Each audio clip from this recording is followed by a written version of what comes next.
Pa. Good morning, everybody. It's Thursday. It's not morning for everybody. So sit down and shut up.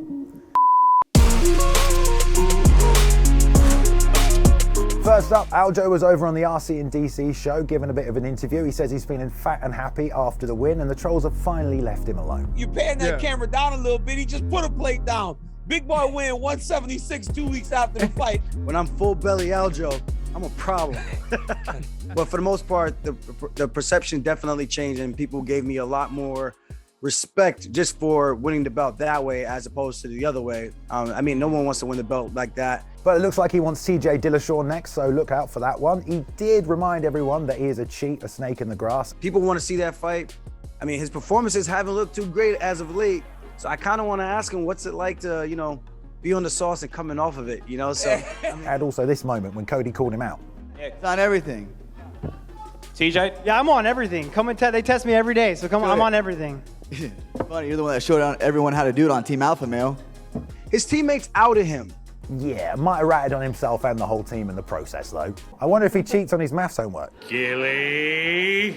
Bit of fight news, UFC 275 has had a blow. Robert Whittaker is out of his fight with Marvin Vettori. He said he picked up an injury earlier in the camp and it's not really healed in time. What happened? I don't know what happened. He hasn't told anyone. Obviously, Marvin Vettori was furious. I'm just kidding, probably though. But he wants another opponent. He's called out Hamza and Till on social media, so maybe he'll get one of those, hopefully. But he's open to Rockhold, but he's not fought anyone in years, so. Obviously, Paulo Costa called him out again. He called him a moron just because he put his shorts on backwards. I don't see the big deal, but there you go. Wait, what happened? Oh. He put his shorts on backwards? Yeah, he called him a moron. I can stop laughing. Moron's a bit strong. I mean, does anyone want to see that fight? I mean, at least he'll have an excuse for missing weight this time. So we mentioned Alexander Romanov the other day, 15-0. Tanner Boser, his opponent, has just pulled out, but thankfully we've got a new one. Yeah, Chase Sherman. You know him, except you probably don't because he's already been kicked out of the UFC twice, but instead of letting him go, they've pulled him back and they've given him Romanov, which should be a fair fight, maybe. Romanov's a minus 1,400 favourite. Chase is a fan of the channel. Oh, is he?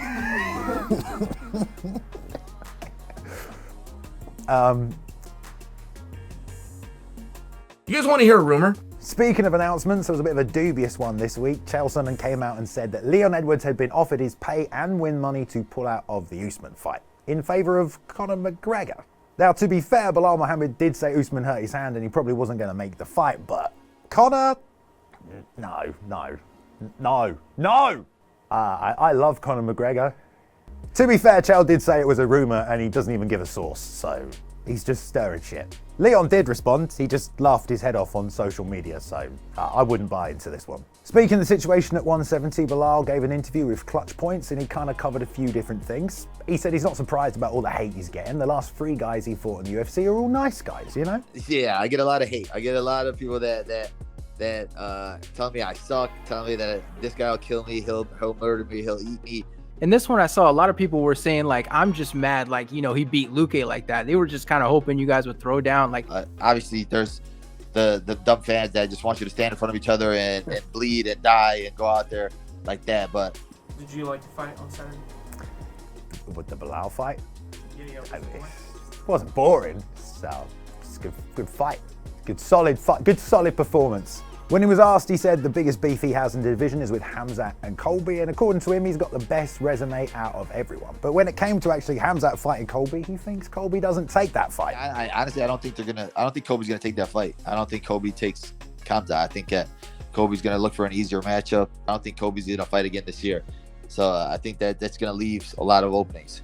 But he did rate Hamzat's performance against Burns and said he looked pretty good. He showed that he had a chin. He showed that he had power. He had wrestling. He had brains that he didn't want to stay on the ground with Gilbert. He showed a lot, and he showed freaking like nerves of steel that he's sitting around the cage before the fight. So if we're keeping track, Tuesday he's talking about Leon. Now today he's talking about Hamzat and Colby. I mean, the title picture is pretty muddly, to be fair. Muddly. Word of the day. Sorry, you have to stand behind that camera, Tom. You know, like, you're getting all the shit. Anyway, sorry. Speaking of more 170ers, Jorge Masvidal went on the Logan Paul Impulsive podcast and had kind of an awkward conversation about maybe fighting his brother.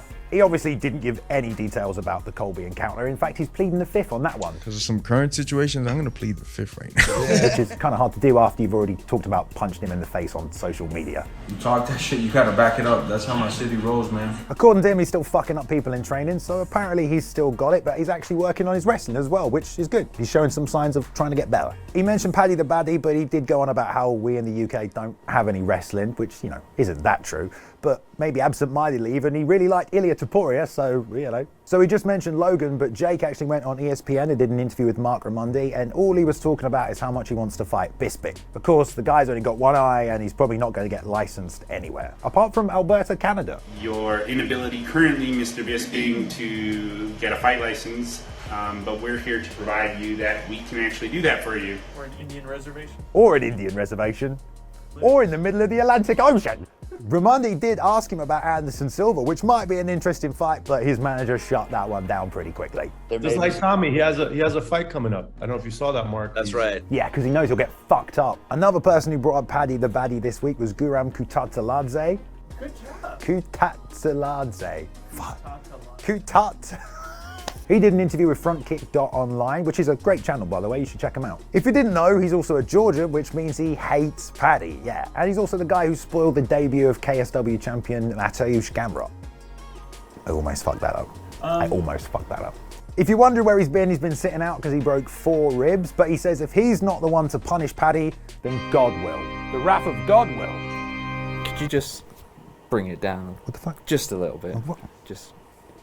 I think we'll be fine. We all pretty much know at this point Nate Diaz hates the UFC. It's not the first time he's been trashing them, but they dropped a special Nick and Nate Diaz NFT collection on 420. Puff, puff, yo. I was going to do something. I've never done drugs. What's 420? I thought it was Star Wars Day. Yeah, he said he was pretty pissed because they suspended Nick for 5 years for marijuana and he got fined for smoking a vape pen. But it wasn't suspended by the UFC, it was the Nevada Commission, and Nate didn't actually get fined for that vape pen, so I don't really know what he's on about.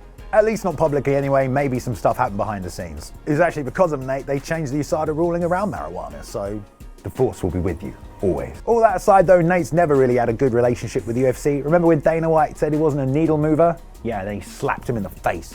Seems like the UFC's coming around. I mean, they're trying to do something for him, but there's a little reluctance there still, I think. The revenue for the NFTs is supposed to be 50-50, but Nate's on his last fight on his contract, so this is probably all about the money. Last night or this morning, the PFL was on. It was a pretty great card, although I'm not really sure what was going on with that commentator in between the rounds. Both of them were doing well. It was a good first round. Some highlights you should know about: Omari Akhmedov completely flatlined Pesta. Damn. Ooh. Wow.